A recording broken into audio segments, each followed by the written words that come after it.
नमस्कार बच्चों। अभी आप लोगों को मैंने कुछ दिन पहले एक वीडियो बनाए थे, मैंने और भानु सर ने, एग्जाम से रिलेटेड, बहुत इंपॉर्टेंट। उससे आप लोगों ने अगर जिसने भी इसको वीडियो को देखा होगा खुद जान गया होगा किस तरह के क्वेश्चन हम लोग कराते हैं और कैसे आपके एग्जाम में फंसा सकते हैं। तो उसी से रिलेटेड कई क्वेश्चन हम लोगों ने कराए और भगवान की दया से एक क्वेश्चन हम लोग का उसमें फंस भी गया कि root 5 is a irrational number. ठीक है, तो बाकी बेसिक्स में भी हमारे 3 क्वेश्चन फंसे हैं जो मैंने भानु सर ने एलसीएम एचसीएफ वाला कराया, वो भी फंसा। ठीक है, इस तरह के कई क्वेश्चंस फंस गए हैं हमारे। ठीक है, तो अब हम लोग क्या करेंगे, हम लोग अपनी एनसीईआरटी सॉल्यूशंस क्लास 10 और क्लास 9 की सॉल्व कराएंगे और आप लोगों के लिए आगे के रास्ते खोलेंगे। ठीक है, तो उसी से रिलेटेड हम अपना पहला वीडियो आज अपलोड कर रहे हैं जो कि chapter number 1 number system introduction हम लोग डालेंगे। ये क्लास आपका 9th का है। ठीक है, तो उससे रिलेटेड पहले हम लोग कुछ इंट्रोडक्शन इस चैप्टर के बारे में सीख लेते हैं कि क्या टॉपिक है, कैसे हमको चैप्टर को धीरे धीरे बेसिक से मॉडरेट चल के पढ़ना है। ठीक है, तो पहला इसमें आपको आता होगा, आप सब लोग जानते भी होंगे कि आप लोगों ने पढ़ा होगा नेचुरल नंबर। सब बच्चों ने पढ़ रखा होगा कि नेचुरल नंबर क्या होता है। कोई बता सकता है भाई? नेचुरल नंबर, तो देखो नेचुरल नंबर वो होते हैं जो हम प्लस के साथ उस डिजिट को लिखते हैं, मतलब कि ऐसे नंबर जो कहां से 1 से लेकर कहां तक हो, 1 2 3 से लेकर प्लस इंफिनिटी के, मतलब इनके बीच का साइन क्या है सब में प्लस। ऐसे number which we can retain along with the sign positive is known as natural number। ठीक है, तो उसी तरह अगर इसकी डेफिनेशन लिखना चाहें तो all numbers which can be written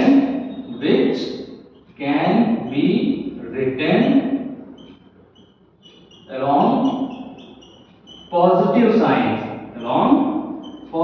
sign। ठीक है, एग्जाम्पल मैंने आपको ऊपर ही बता दिया, +1 +2 से लेकर आप कहां तक लिख सकते हैं, इनफाइनाइट तक। नंबर ऑफ भाई इनफाइनाइट नंबर होते हैं ना, प्लस इंफिनिटी तक हम इसको लिख सकते हैं। ठीक है, तो देखो अब ये तो हमारी पहली हो गई, आई समझ में नहीं आई, आ गई ना।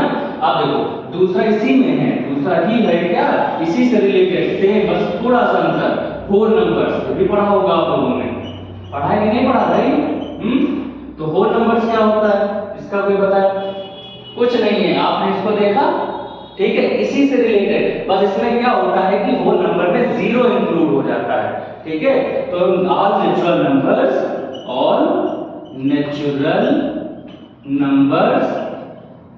ठीक, including zero are known as क्या, whole numbers। ठीक है, ये होते हैं हमारे whole numbers। ठीक है, अब अगर उसको एग्जांपल में लेना चाहें तो इसको रिप्रेजेंट हम w से करते हैं। किससे रिप्रेजेंट करते हैं? w से। और लिखते कैसे हैं? इसमें सिर्फ क्या रहता है, एक 0 ऐड हो जाता है, बाकी आपके सारे natural number 1 2 3 and so on plus infinity. ठीक है, कोई दिक्कत नहीं होनी चाहिए ना। देखो और यहाँ पे इस चीज को कैसे रिप्रेजेंट करते हैं, सारे क्या है हमारे नेचुरल नंबर, तो किससे रिप्रेजेंट करेंगे, कैपिटल N से रिप्रेजेंट करेंगे। आया समझ में, कोई दिक्कत? ठीक है, अब देखो इसी से रिलेटेड अगला तीसरा हमारा क्या आता है, कोई बता पाएगा? अगला हमारा होता है इंटीजर्स। क्या होता है भाई? इंटीजर्स ना। अब इंटीजर्स क्या होते हैं? इंटीजर्स बहुत आसान, आपने 2 चीजें पढ़ी, पहला नेचुरल नंबर, सारे पॉजिटिव नंबर, दूसरा होल नंबर, कुछ नहीं, सिर्फ इसमें मैंने 0 ऐड कर दिया, तो 0 इंक्लूडिंग ऑल नेचुरल नंबर्स का होल नंबर। इंटीजर्स में क्या होता है कि सारे नेचुरल नंबर्स तो आ जाते हैं पॉजिटिव वाले, लेकिन साथ साथ इसमें नेगेटिव के भी सारे नंबर्स आ जाते हैं। तो ऑल नंबर्स, इसकी डेफिनेशन अगर लिखना चाहें क्या लिखेंगे, ऑल नंबर्स फ्रॉम कहां से कहां तक, कोई बताएगा? प्लस इंफिनिटी टू कहां तक, माइनस इंफिनिटी तक। ठीक है, या फिर आप ऐसे लिख सकते हो minus infinity two plus infinity. आया समझ में नहीं आया? कोई दिक्कत? अगर इसको हम रिप्रेजेंट करना चाहें, किस नाम से रिप्रेजेंट करते हैं, इसको रिप्रेजेंट करते हैं आई से। किससे रिप्रेजेंट करते हैं? आई से। और इसको हम लिखेंगे कैसे, यहां से अगर लिखना चाहें तो -2 -1, यहाँ 0 आ जाएगा आपका, फिर प्लस का इस तरह आपका कोई दिक्कत आया समझ में कि नहीं आया? सारे इंटीजर्स इस तरह हो गए, आया? ठीक, देखो बच्चों, तो हमने क्या किया, इंटीजर्स आपको बताया कहां से होते हैं, minus infinity two plus infinity. अब देखो ये कहीं कहीं आप लोगों ने देखा होगा या पढ़ा होगा, कहीं कहीं आपने देखा होगा कि इंटीजर जो है वो जेड से भी रिप्रेजेंट करते हैं। किससे रिप्रेजेंट करते हैं? जेड से। अब हमने आई क्यों बताया था सर, आप आई बता के कंफ्यूज कर रहे हैं ना, इसलिए नहीं, क्योंकि आपको देखो यहाँ पे मैंने नेचुरल नंबर बताया था, इसका प्रेजेंट जो पहला लेटर क्या है, एन, उससे रिप्रेजेंट कर दिया। ठीक, दूसरा क्या है, होल नंबर, जिसका पहला लेटर क्या है, डब्ल्यू, डब्ल्यू से रिप्रेजेंट कर दिया। उसी तरह मैंने क्या किया, यहाँ आई था तो मैंने आई से लिख दिया। लेकिन अगर मैथमेटिकली देखा जाए तो इसका रिप्रेजेंटेशन किस सिंबल से होता है, जेड से होता है। और अगर इसको हिंदी में पढ़ा जाए तो हिंदी में इंटीजर्स क्या कहते हैं, पूर्णांक कहते हैं। ठीक है, सारे नंबर जो कहां से हो, minus infinity two plus infinity. ठीक, तो इतना आज इससे रिलेटेड क्वेश्चन थे। अब अगर आपको पहचानने मिल जाए, एमसीक्यू में आ जाए कैसे नेचुरल नंबर है, कैसे होल नंबर है, क्या इंटीजर्स है, तो आप लोग आसानी से अब बता सकते हैं, कोई दिक्कत नहीं ना। अब देखो आगे हम लोग अपने कौन कौन से टॉपिक्स पे डिस्कस करते हैं, है ना। कुछ अभी इसमें और डेफिनेशंस हैं आपके जो रिलेटेड इसी चैप्टर से हैं, तो उनको आज हम लोग पढ़ लेते हैं, है ना। आज से बेसिक, जितना भी बेसिक इस चैप्टर से रिलेटेड है वो हम लोग पढ़ेंगे, है ना। चलो ठीक बच्चों, देखो अभी मैंने कुछ आपको डेफिनेशन बताए, उन्हीं से रिलेटेड आगे डेफिनेशन हैं। जैसे कि मैंने 3 डेफिनेशन बता चुके, ये आपकी 4th डेफिनेशन क्या है कि रियल नंबर। क्या है कि भाई, रियल नंबर। ये भी आप लोगों ने पढ़ रखा है ना, तो सर आप बहुत जी पढ़ा रहे हैं, लेकिन इसी पढ़ाना जरूरी है, क्योंकि चैप्टर के बेसिक अगर नहीं सीखेंगे तो मॉडरेट जाना कठिन काम है ना। तो चलो, रियल नंबर क्या होता है? रियल नंबर ऐसे नंबर जिन नंबरों को हम किस में रिप्रेजेंट कर पाए, नंबर लाइन में रिप्रेजेंट कर पाए। नंबर लाइन आप लोगों ने पढ़ रखा है, क्लास 8, 7, 6 सब में है ये ना, क्लास 4, 5 से रिलेटेड है। तो देखो नंबर लाइन क्या होती है, एक लाइन खींची, कोई दिक्कत, बीच में क्या होता है सबके भाई बताओ, जीरो। जीरो के इस साइड और इस साइड, दो साइड होते हैं ना, इस साइड से कौन से होते हैं नंबर, प्लस में +1 +2 इधर, +3 इधर, +4 इधर, क्या होगा -1 -2 -3 -4 एंड सो ऑन, है ना। तो कहने मतलब ऐसे सारे नंबर, ये नहीं कि फिक्स है, minus infinity two plus infinity, जितने भी नंबर हैं उनको अगर हम नंबर लाइन पर रिप्रेजेंट कर पा रहे हैं तो सारे नंबर कैसे कहला रहे हैं, हमारे रियल नंबर कहला रहे हैं। इसमें पॉइंट भी आ जाते हैं ना, जैसे कि अगर मैंने आपके सामने कोई भी एग्जांपल रख दिया, कि मैंने यहाँ पे एग्जांपल रख दिया आपके सामने +5/2, अब कोई पूछो ये कहां रिप्रेजेंट करेगा बच्चों, बताओ, नहीं कर पाओगे ना, इसे पहले इसको क्या करो, डिवाइड कर लो। तो 5/2 को डिवाइड करोगे तो कितना आएगा, 2.5 आएगा, जो कि प्लस में होगा, होगा कि नहीं। आप बताओ 2.5 कहां लाइन करेगा नंबर लाइन पे, बताओ भाई। भाई देखो पहले डिजिट देखो 2 है, ये तो एकदम क्लियर हो गया है कि 2 के बाद ही ये 0.5 आएगा, आएगा कि नहीं। 2 और 3 के बीच में आएगा, तो 2 ये रहा, 3 ये रहा, तो कहां यहीं पे कहीं आपका 2.5 जो कि प्लस साइन वाले में आएगा, कोई दिक्कत। चलो इतना क्लियर हो गया। अगर हम एग्जांपल कोई और ले लेते हैं कि सर आपने ये नहीं बताया, अगर यही चीज हम माइनस में होती तो क्या लिखते, ये भी तो होना चाहिए, क्लियर है ना। तो -5/2 है, तो इसको अगर डिवाइड करो भाई लोग, तो माइनस का 2.5 होगा कि नहीं होगा ना, हो जाएगा भाई, सब बहादुर काम। तो 2.5 हो गया, 2.5 तो माइनस में है, तो माइनस कहां है, इस साइड है, तो ये 2 और इसके बीच में आएगा -2.5, आ गया ना समझ में, कोई दिक्कत। ये थी हमारी इसकी कुछ जो एग्जांपल थे। अगर इसको डेफिनेशन में लिखना चाहते हैं, डेफिनेशन कैसे लिखेंगे भाई बताओ, कोई बता पाएगा डेफिनेशन? तो उसमें लिख लेते हैं, आप लोग लिख भी लेना, नहीं अगर वीडियो के लास्ट में या पॉज करके आप लोग इसकी स्क्रीनशॉट ले लें, नोट्स आप लोग बना लें। तो ऑल द नंबर्स फ्रॉम कहां से कहां तक, from -infinity two plus infinity, ठीक है।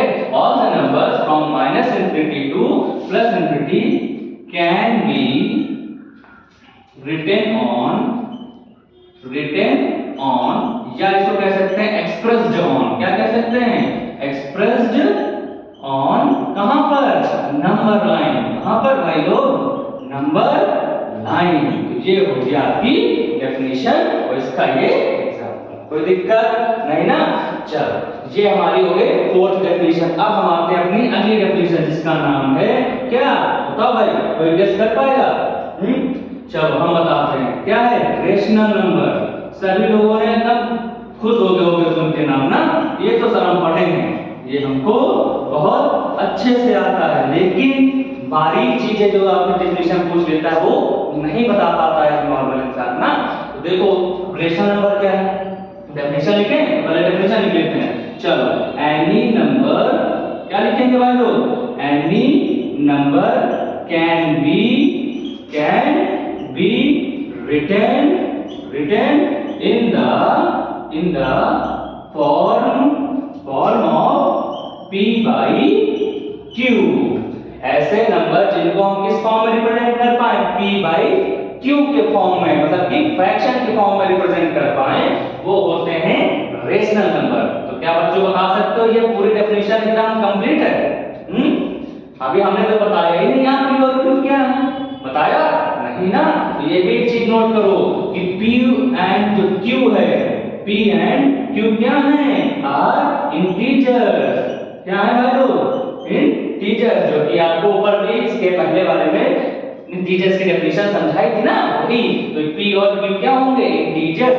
ये भी अभी कंप्लीट नहीं है, इसमें लाइन और आपको ऐड करनी पड़ेगी। क्या? कि जहां पर q जो है वो डज नॉट इक्वल टू 0 है, मतलब कि नीचे जो हमारा डेनोमिनेटर है q है वो कभी भी 0 के बराबर नहीं आना चाहिए, मतलब कभी भी 0 नहीं हो सकता। अब क्यों नहीं हो सकता, इसके पीछे भी रीजन है भाई, देखते हैं हम। पहले तो रेशनल नंबर का ही कोई एग्जांपल बताओ आप लोग। रेशनल नंबर क्या लिख सकते हैं कि जो नंबर p by q के फॉर्म में लिखे जाएं। तो p by q मतलब रेशनल फ्रैक्शन के फॉर्म में लिखे जाएं, जैसे 1 by 2 हो गया, 2 by 1 भी होता है, ये फ्रैक्शन है। इसी तरह 3 by 4 हो गया, कोई भी नंबर जो आप प्लस में या माइनस में भी लिख सकते हैं, जैसे -3 by 4 हो गया, -2 by 1 हो गया, है ना। इस तरह आप कोई भी नंबर रिप्रेजेंट कर सकते हैं, ठीक है। अब देखो सर आपने लेकिन फिर ये क्यों बताया, q does not equal to 0, क्यों? क्योंकि देखो क्या आप ऐसा कुछ लिख सकते हो, कोई बताओ। अच्छा मैंने यहां लिख दिया 2 by 0, क्या कोई बता सकता है कोई नंबर 0 से डिवाइड होता है? नहीं होता है ना। तो 0 से कभी भी कोई नंबर डिवाइड नहीं होता है, तो इसका आंसर हमेशा क्या आता है? इनफाइनाइट। इसको आप निकाल नहीं सकते हैं, तो इसीलिए कभी भी डिनोमिनेटर 0 के बराबर नहीं होना चाहिए, तभी आप उसको क्या कह पाओगे? रेशनल नंबर कह पाओगे। इसको आप रेशनल नंबर नहीं कह पाओगे, ठीक है। इसलिए कभी भी डिनोमिनेटर क्या होता है? 0 के बराबर नहीं होना चाहिए, ठीक है। इसी से रिलेटेड आपका एक टॉपिक है रेशनल नंबर से ही कि टर्मिनेटिंग नंबर सब क्या होते हैं। ये अभी आपको डिस्कस तो पूरा 10th में मिलेगा अच्छे से, यहाँ पर थोड़ा सा इंट्रो दे देते हैं कि टर्मिनेटिंग नंबर्स क्या होते हैं। कोई बता पाएगा? बोलो भाई, टर्मिनेटिंग नंबर्स नहीं बता पाओगे? देखो अच्छा, टर्मिनेटिंग नंबर वो होते हैं जो पूर्णतया मतलब कि कंप्लीटली डिवाइड हो जाएं, है ना। जैसे एग्जांपल मैंने कहा कि सर कोई एग्जांपल दीजिए, तो एग्जांपल हो गया 3 by 2, तो दे दिया मैंने। इसको काटो तो क्या होगा? 3 by 2 मतलब 3 का आधा। अगर ना करना चाहे तो 3 का आधा भी हो सकता है। 3 का आधा कितना होता है? 1.5। हुआ कि नहीं हुआ? हो गया ना। तो ऐसे नंबर जो कंप्लीटली डिविजिबल हो जाए वो क्या कहते हैं? टर्मिनेटिंग नंबर, ठीक है। तो टर्मिनेटिंग नंबर इसी में होता है नॉन टर्मिनेटिंग, है ना, जो कि कटे ना, रिपीट भी मतलब लगातार चलते जाएं तो क्या होते हैं? हमारे नॉन टर्मिनेटिंग, ठीक है। ये भी बहुत डीपली नहीं जाना आपको, क्लास 9 से रिलेटेड उतना नहीं है, क्लास 10th में है ये एक्सरसाइज, मतलब चैप्टर 1 आपका 10th में, तो वहां पे हम उसको डीपली पढ़ेंगे, ठीक है। तो इसका अब देखो आगे कौन से हमारे इसके रिलेटेड आ जाते हैं, है ना। अब कुछ ज्यादा टॉपिक्स नहीं बचे हैं बेसिक से रिलेटेड, जितनी भी डेफिनेशन थी मैंने आपको लिखा दी। अब थोड़ा सा बस 2 मिनट का और समय दीजिए, आप उसको पूरे चैप्टर की बेसिक हम समझा देते हैं, उसके बाद आपको क्वेश्चन करने में भी आसानी रहेगी, है ना। तो देखो रेशनल नंबर मैंने बता दिया, अब हम क्या बता रहे हैं? Irrational number. क्या बताएंगे भाई लोग? Irrational number. क्या तो sir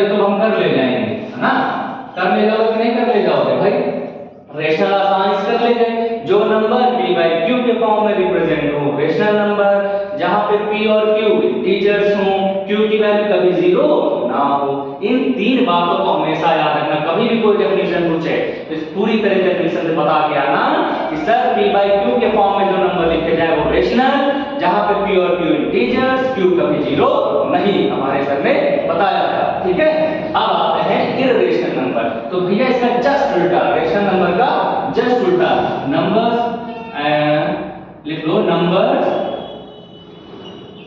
can not be represent, can not be written, can not be written in the form of p by q। ऐसे नंबर जो हम p by q के फॉर्म में ना लिख पाए ना, ये डेफिनेशन कंप्लीट है। यहाँ पे कोई और जरूरत है नहीं। अगर इसकी एग्जांपल कहा जाए, बताओ एग्जांपल कैसे हो सकते हैं, कोई बताएगा? एग्जांपल आपका हो जाएगा क्या, बोलो भाई। एग्जांपल जैसे मैंने लिखा can not be written in the form of p by q, लेकिन सॉरी तो देखो यहाँ पे बोल सही रहे लेकिन लिख गलत दिया है, कैन नॉट बी रिटन, है ना। देखो बात सबको अंग्रेजी नहीं आती है ना, तो ये मौका नहीं देंगे आप लोगों को कहने के लिए। तो देखो एग्जांपल अगर बताना चाह रहे थे तो √2 हो गया। अच्छा बताओ क्या √2 को p by q के फॉर्म में लिख सकते हो? कैसे लिखोगे? लिख ही नहीं पाओगे। इसकी कोई वैल्यू आपको फिक्स पता है क्या? नहीं पता है ना। इसी तरह √2 हो गया, √3 हो गया, √5 हो गया, इनकी एग्जैक्ट वैल्यू पता नहीं तो p by q के फॉर्म में नहीं लिख पाएंगे। लेकिन कहीं कहीं गलती मत कर देना कि सर जी ये भी तो रेशनल हो, इररेशनल हो गया। इररेशनल है, अरे भाई लोग 4 किसका स्क्वायर रूट होता है? 2 का। तो एग्जैक्ट वैल्यू मिली कि नहीं मिली? और देखो इसके नीचे कुछ नहीं तो क्या मानते हैं हमेशा 1, तो किस फॉर्म में हो गया भाई लोग? p by q के फॉर्म में हो गया। और जहां पे p और q मतलब 2 और 1 दोनों क्या हैं? इंटीजर्स हैं। और देखो यहाँ क्या q 0 बराबर है नहीं है, तो ये कैसा हो गया हमारा? बोलो इररेशनल मत कह देना, क्या कहोगे इसको? रेशनल नंबर कहोगे। ठीक है, कोई दिक्कत? पहचान लोगे कि नहीं पहचान पाओगे? अब तो हमें लग रहा है सारे पहचान सकते हो ना। इसी तरह अगर √9 लिख दिया जाए तो क्या ये इररेशनल है कि रेशनल है? बताओ भाई लोग। तो सर आप तो खुद जान लो सर जी 9 जो होता है वो किसका स्क्वायर रूट है? 3 का। तो 3 by 1, ये नीचे कोई डिजिट नहीं तो 1 हो गया। उसी तरह p by q हो गया हमारा, जो कि ये क्या है? एक रेशनल नंबर है। क्या है भाई? Rational number. कोई दिक्कत नहीं ना। देखो ये हमारा रेशनल इररेशनल से टॉपिक खत्म। अब बस 2 मिनट का काम और कि जो लास्ट एक्सरसाइज है इस चैप्टर की उससे रिलेटेड कुछ एक बेसिक है जो आप लोग सीख लो तो आसानी से उस एक्सरसाइज को निपट सकते हो। ठीक है, बिना किसी के सहायता से। बाकी तो हम लोग है ही है पढ़ाने के ना। तो देखो क्या होता है, आप लोगों ने पढ़ा होगा लास्ट में एनसीईआरटी की last exercise chapter 1 law of exponent, law of exponent for real number, for real number. अब बताओ ये क्या है सर, ये कैसे हम समझें? तो देखो लॉ ऑफ एक्सपोनेंट, एक्सपोनेंट मतलब बच्चों क्या होता है?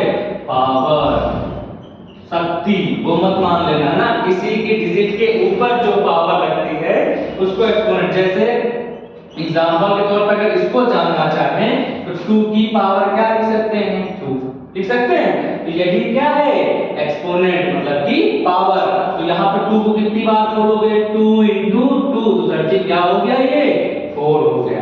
तो यही एक्सपोनेंट है ना। तो इसमें कुछ रूल्स मतलब मान लो 2-3 रूल्स हैं, उनको सीख लेते हैं, उसी से रिलेटेड आपके एक्सरसाइज में हो जाएंगे, है ना। तो ये तो एग्जांपल एक आपको समझाया कि पावर मतलब एक्सपोनेंट, मत कंफ्यूज हो जाना कि सर ये तो नया शब्द है। नया नहीं है, पावर को एक अच्छे शब्द के रूप में एक्सपोनेंट लिख दिया गया है बस, है ना। आप देखो पहले रूल्स लिख लेते हैं, रूल इसके 2 या 3 हैं, उनको पढ़ लेते हैं और उसी से रिलेटेड हम लोग एक्सरसाइज करेंगे। तो पहला रूल ये होता है कि अगर कोई भी 2 नंबर आपस में मल्टीप्लाई हो रहे हो, क्या हो रहे हो? मल्टीप्लाई हो रहे हो, जिनका बेस मतलब कि ये चीज बेस क्या होती है? नीचे की। ठीक है, ये क्या है? ये बेस है और ये ऊपर क्या लगे हुए हैं? पावर, या कि इसी को हम क्या लिख सकते हैं, एक्सपोनेंट लिख सकते हैं नहीं, है ना। तो देखो, तो मैंने कहा ऐसे दो नंबर जो आपस में मल्टीप्लाई क्या हो रहे हो, मल्टीप्लाई, तो उनमें याद रखना अगर बेस सेम है, नीचे के नंबर सेम है, तो पावर या एक्सपोनेंट एक ही नाम, तो पावर या एक्सपोनेंट क्या हो जाते हैं, ऐड हो जाते हैं, क्या हो जाएंगे। तो बेस इसका क्या है, a है, a लिख लेंगे, इसकी पावर क्या है, m है, ठीक सर जी, इसकी पावर क्या है, n है, तो a plus m plus n। Clear, इससे आसान कोई नहीं, आया समझ में। अब देखो इसका दूसरा नियम, कोई बताएगा सर जी दूसरा नियम क्या होता है।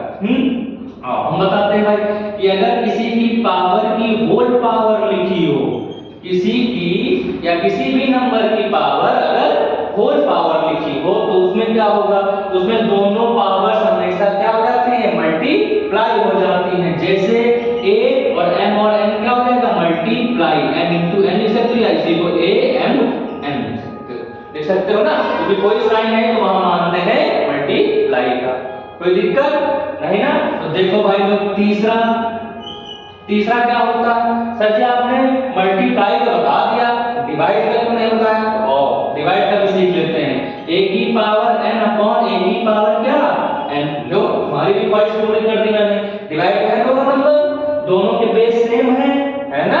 तो याद रखना ऐसे नंबर जो जिनके बेस सेम हो और डिवाइड हो रहे हो, तो पावर वहां पे यहां क्या होता था, प्लस, साइन क्या था, मल्टीप्लाई, साइन क्या है, डिवाइड, पावर में क्या हो जाएगी, पावर माइनस हो जाएगी। या इसको ऐसे लिख सकते हो नहीं, अच्छा बताओ, a की power n divided by a की पावर लिख सकते हो ना, रिप्रेजेंट हो सकता है ना।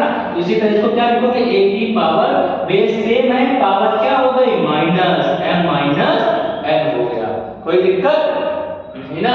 ये थी हमारी बेसिक्स रिलेटेड जो law of exponent of power से थी फॉर रियल नंबर। अगर सर जी का इसका एग्जांपल एक दे दीजिए तो और बढ़िया हो जाएगा, है ना।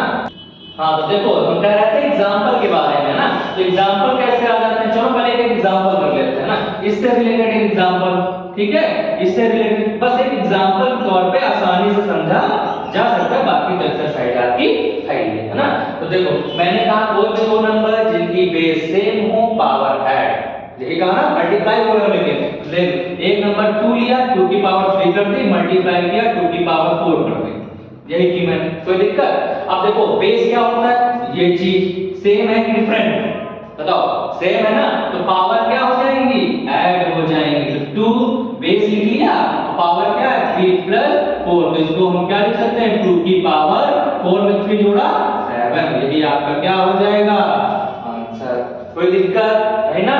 चलो इसका सर एक एग्जांपल दे दीजिए तो और अच्छा होगा, चलो इसका दे देते हैं, उसमें कौन सी बड़ी बात है। यहाँ पे देखो कोई भी बेस होना चाहिए ना, मान लो मैंने यहाँ पे लिख दिया 3 की पावर 2 की होल पावर 4, ऐसे लिख दिया, कोई दिक्कत है इसमें। तो मैंने कहा अगर कोई भी बेस पावर की भी पावर में लिखा हो, तो पावर आपस में क्या हो जाती है, मल्टीप्लाई हो जाती है। तो 3 की पावर 4 2 जा 8 हो गया, कोई दिक्कत, आसानी से समझा जा सकता है भाई लोग। देखो a की पावर m अपॉन a की पावर n, इसका कोई एग्जांपल सर दे दीजिए, आओ इसका भी दे देते हैं। उसमें क्या है, मैंने लिख दिया, बताओ क्या लिख दे, लिख दिया 3 अपॉन 2, ठीक है, नहीं लिख दो, लेकिन बेस क्या होना चाहिए भाई लोग, बेस क्या होना चाहिए, सेम होना चाहिए ना। तो 3 की पावर यहाँ 2 लिख दी और 3 की पावर यहाँ कुछ नहीं लिखी। अब बताओ सॉल्व कर पाओगे इसको, तो याद रखना जब भी किसी की पावर ना लिखी हो तो वहां क्या मानते हैं, 1 मानते हैं। ये हो गया 3 की पावर 2, इसको लिख सकते हो 3 की पावर क्या 1, लिख सकते हो कि नहीं लिख सकते हो। तो इसको ऐसे भी लिखा जा सकता है कि सर इसको ऐसे भी लिख सकते हैं 3 की पावर 2 डिवाइडेड बाय 3 की पावर 1, लिख सकते हैं ना। देखो बेस क्या हो गया, सेम हो गया, सेम हो गया तो पावर क्या हो जाएंगी, माइनस हो जाएंगी। तो क्या हो गया 3 की पावर 2 माइनस 1, मतलब कि 3 की पावर क्या 1, मतलब कि 2 में 1 गया 1 बचा हुआ, ये क्या हो जाएगा, या इसको ऐसे भी लिख सकते हो 3 को चाहे 1 बार मल्टीप्लाई करो एक ही बार तो होगा, 3 बन जा 3, आंसर क्या हो गया, ये आपका आंसर हो गया, कोई दिक्कत। चलो ठीक है, ये थी आपको जिसमें क्वेश्चंस रिलेटेड। एक आपका शायद बच रहा है, वो भी हम आपको यही बता देते हैं, या उसको मिटा ले फिर आपको बताते हैं ना, बस एक थोड़ी देर और, बस आपका चैप्टर बेसिक इंट्रोडक्शन खत्म, है ना।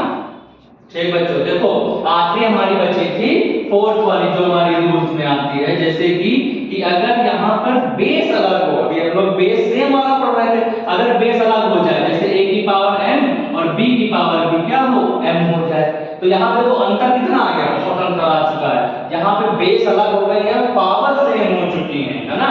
तो जब बेस अलग हो पावर सेम हो तो बेस को कर लेते हैं मल्टीप्लाई, क्या कर लेते हैं, a into b, और जो हमारी पावर होती है वो हो जाती है कॉमन पावर होती है ना, तो इसको ऐसे भी लिख सकते हो या फिर a b की होल पावर m ऐसे भी लिख सकते हो, है ना।